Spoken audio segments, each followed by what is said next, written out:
Well, greetings from Small Boat Restoration. We're out here, Skipper and Clark, working on a Nutshell Pram, and what I've been circling for about the last half hour or so is working on the Daggerboard trunk.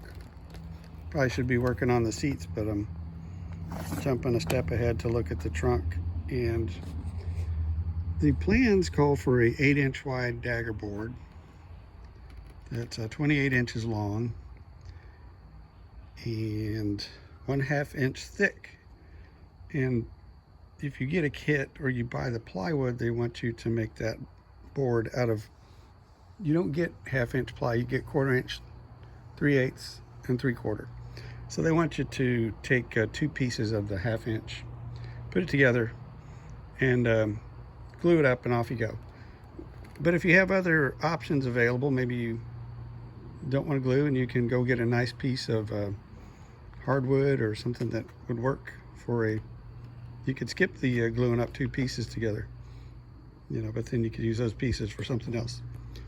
But we put our thinking caps on. We're like, you know what, that sounds similar to the Daggerboard that came with the early Alcor wooden sailfish and sunfish. It is 3/4 inches thick. It's probably less than that after being about 70 years old. There's probably a little bit of shrinking there, versus 1/2, and it's 9 inches, just under 9 versus 8, and lengthwise 31 inches versus 28. So measurements are close. We're not thinking, why not repurpose this? We have to add about 1 inch, 4.5 to the trunk, and widen it 1/4 inch. And then when we're done, we'll have 3 more inches of Daggerboard, which on pretty much, I know the Pram's a great design, but on a lot of the boats we sail, we find that having a couple more inches of Daggerboard never hurts. So we're going to play around with that. I suppose if for some reason that threw all the sail geometry totally out of whack, we could come back later and just make the board the width that they're talking, and just put a little shim in the trunk on the forward edge, and it would all work out the same. So what we laid out was the trunk sides. They're made out of 3/8 inch plywood, and the plans call for 1 inch. There's a little side post, going to be a post on this side, post on that side. That post is sandwiched between the 2 sides of the trunk, and a little part of the post sticks down below it that goes into the bottom of the boat, basically 3/8 of an inch.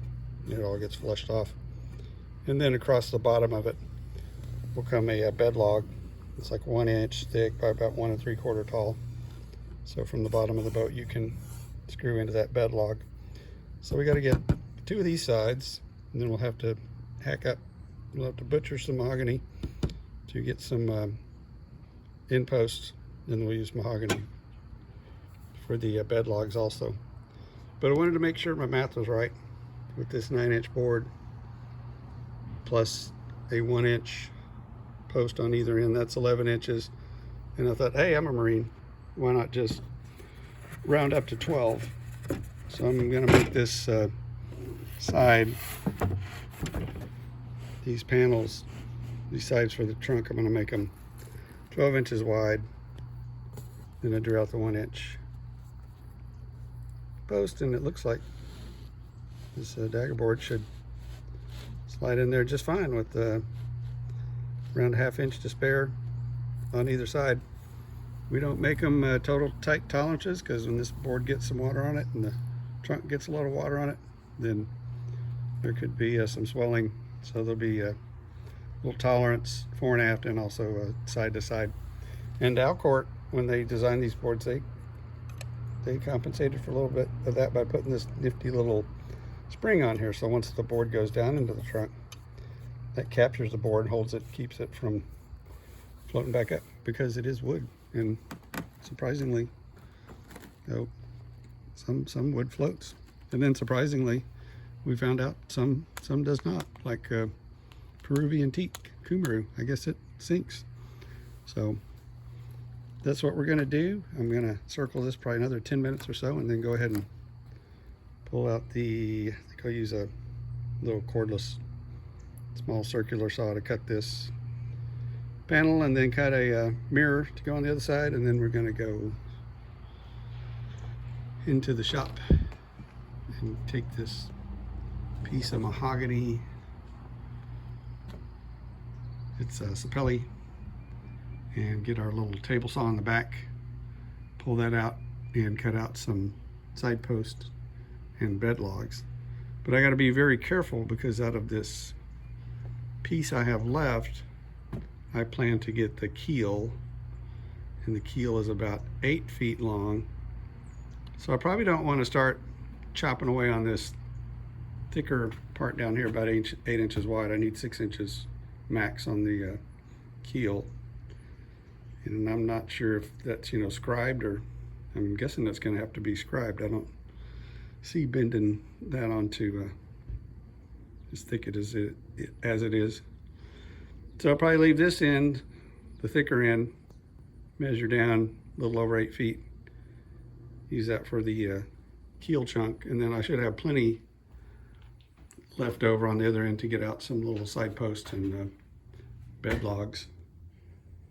And that might be about all that we need to do with this piece of mahogany. As soon as I say that, I'm sure I'll think of 3 or 4 other things that I'll think of I need to use for. And then I'll swing back around, and we need to work on the seats. There's 3 of them. They go like 36 inches, 42 wide, 46 wide, I believe is approximate measurements. And we might add an inch or 2 of length, I'll say, 4.5 to the seat, maybe at least an inch, maybe 1 and 30 seconds. I don't know, don't quote me, because these seats were designed for people back in the 1980s, and another inch or 2 here might not hurt too bad. So we'll see. We're going to lay it in there first. We want to make sure it doesn't, if we start adding extra inches here, another extra inch there, then all of a sudden you can't get in the boat or something.